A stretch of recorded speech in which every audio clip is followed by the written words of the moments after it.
It's comfortable. I never feel in harm's way here. Nobody really does, and everybody knows everybody, so.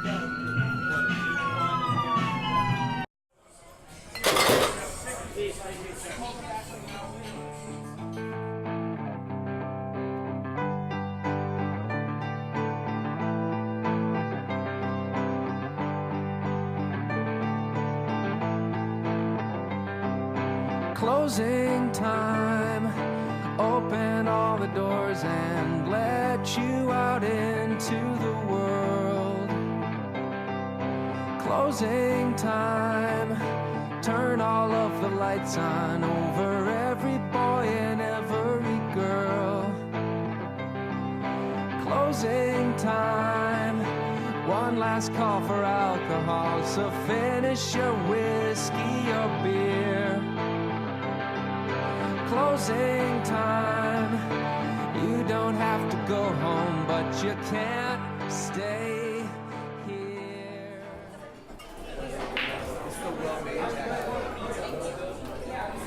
In New York, bars can stay open until 4 a.m. In Boston, they can only stay open until 2. Boston Mayor Marty Walsh proposed keeping bars open later in March of 2014, but so far, nothing has come of it.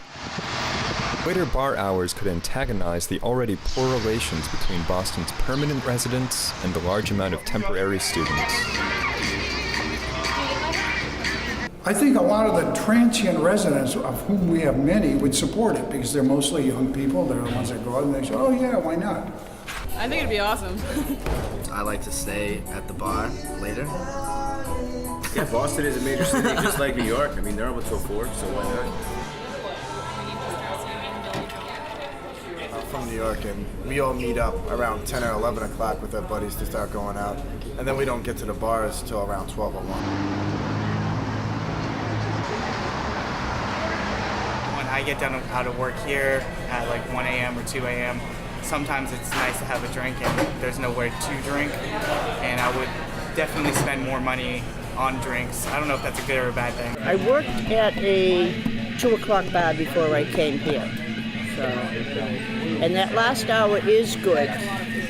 Definitely would help a lot for businesses, especially us. Like, we like working, and more hours for us means more money for us, so I'm down for it. You definitely make more money, yeah. Definitely make more money. I have friends that bartend in Long Island or New York, and they bring home a substantial lot more. The battle lines are clear. Young people rejoice, but the permanent Allstonites are not so enthusiastic. I look at it as a homeowner and a long-term resident that hopes to die here many years down the road. So for those of us, I think it would not be positive.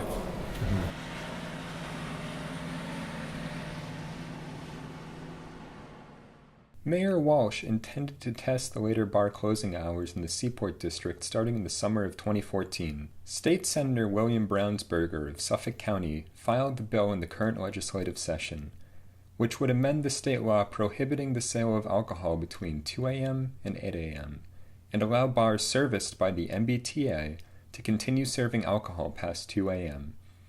Just how late would be up to the city. I think we may need to make sure that neighborhood concerns get addressed, but basically I think that the city should have the flexibility to set hours late in neighborhoods where it is appropriate.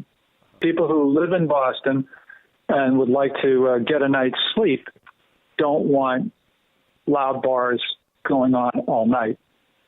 That's why it's very important that neighborhood concerns be addressed, and late night bar activity be only in parts of the city where there really aren't residents who will be affected. As a guy who's 57 years old, love my city having all the vibrancy, but also don't want it just to become sort of a pass-through. I don't want to use the word wasteland, but if I can use that term, wasteland, for people 25 to 35 passing on to the suburbs where they have families or other cities that are more affordable. We want to be able to sleep at night. We want to be able to have a quiet neighborhood. and an exciting, vibrant place that's open till 3:30, that's the bar around the corner from you, and they're coming up the street at 4 in the morning. That means instead of now everything getting quiet after 2 o'clock, it's just going to continue later.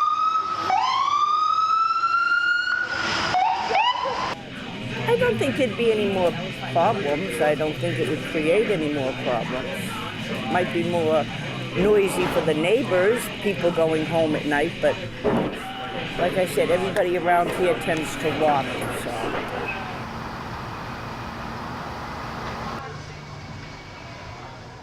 On Harvard Ave, it's not so bad because it is all commercial on Harvard Ave, okay? You get down into the outlying bars, such as this, the Silhouette or the Model. It might pose a little bit more of an issue because you do have residential houses, homes, people that are, lived in the city for years that, raising kids, who wants their kid waking up at 3:30 in the morning because the bar just let out? I would certainly not want to see very late night bars, in Allston Bright neighborhoods where there's a lot of residents directly affected. I live in Oak Square. It's a nice two-family neighborhood. When I was growing up, it's all families. We still actually 2/3 of the homes are owner-occupied, but it doesn't take many noisy houses. And as one example, we had, again, most of the professionals are pretty respectful, but there's one house, literally about 10 houses down the street from me, so it's 200 feet. I could hear one night, like last year around 2 in the morning, loud talking voices. They weren't singing, but just loud talking voices. They were on the balcony, as it turned out, with their beer cans. So it wasn't the bar stuff. I mean, that's wouldn't always change it.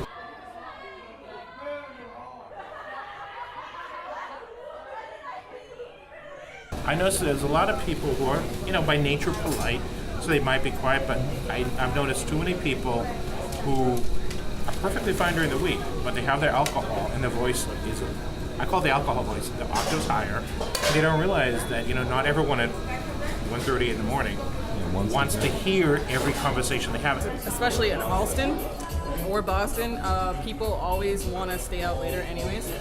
And pretty much roaming around the streets until 3:30, trying to find something to do after the bars are closed. I think the key thing, seriously, is there aren't abutting residential owners. That at least lessens out the problem of people leaving bars.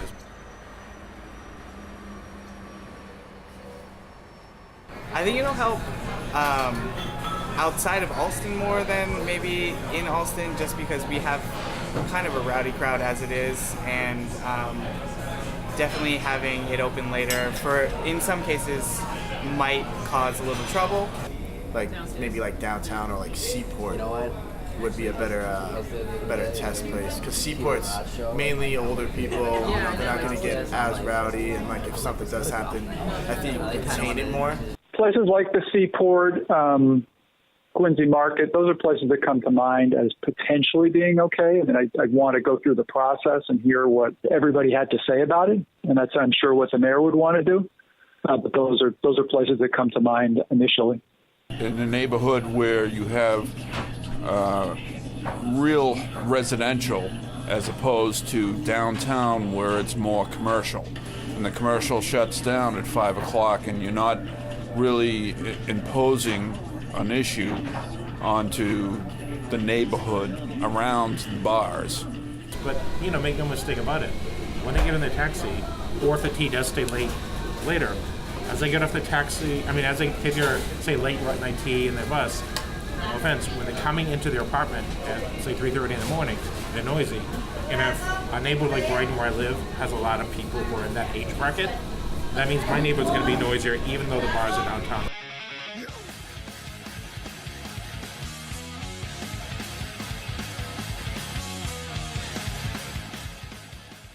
On April 15th of 2015, the bill was referred to the Committee on Consumer Protection and Professional Licensure. This means it may be a while before any Massachusetts cities can see later bar closing hours. It's going to need a lot of study and consideration. There are some concerns about it, but we'll go through the process. Our late night business is people that are already far enough down on the Green Line that they're not going to be going back into Boston for last call anywhere. The trains don't quite run as late as the bars do. Exactly. So that's an issue. If the T was going to run, they should run until after the bars closed, at least an hour. You can't have them close and shutting down the same time the bars do, because then they can't make it to get the bus. That's just not right.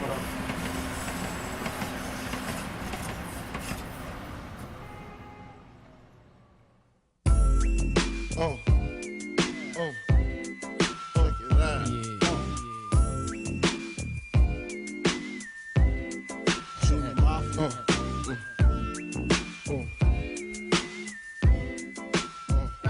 Easy peasy. Realistically, for real, how far can a dog run into the woods? Yeah. So they refer to it as Art and Rock City. There's a lot of guys and women in bands, and there's a lot of artists. They have shows, they all know each other. It's really a pretty tight-knit place. If somebody has health issues, or I think tonight there's actually a thing going on to raise money for somebody that's sick. I mean, they always gather together and they pull through, and they'll run all kinds of things for, usually rock shows. But I have nothing wrong with people indulging in the lifestyle, but when it starts impinging on the lifestyle of others, that's where I have a problem. And I guess as a larger comment on this is what I guess I'm a little tired as a 57-year-old county, if I can call it, is the city seeming to cater to the young. It's like, I live here too. We have a right. A lot of us, whether you're tiny or not, I think you just have to realize that people have to coexist.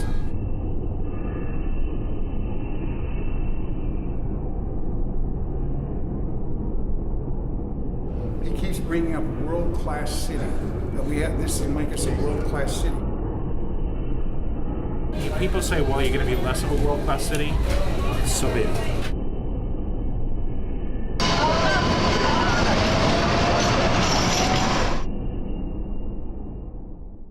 I don't think someone's going to make a decision as to whether to come to Boston based on whether they can stay out till 2 or till 4. But it might contribute to the vitality of some districts, and that might, in turn, generally make the city more attractive. This idea of, let's have the bars later, let's have the restaurants later, let's become more vibrant nightlife, let's give every restaurant a liquor license, let's have a thriving scene. That's good in some ways, but again, they're trade-offs, Allston is Allston. Everybody knows each other. It was a great place growing up. It's still a great place, so. I'll be older and out of the scene anyway by then, so but I still like it. Oh God, no. Yeah, but no, not in 10 years, no. I got you. You got me. I got you. You got me. I got I knew that. I was just messing. I just wanted you to say it. Was I knew it. I knew it. Can you spell anything, man?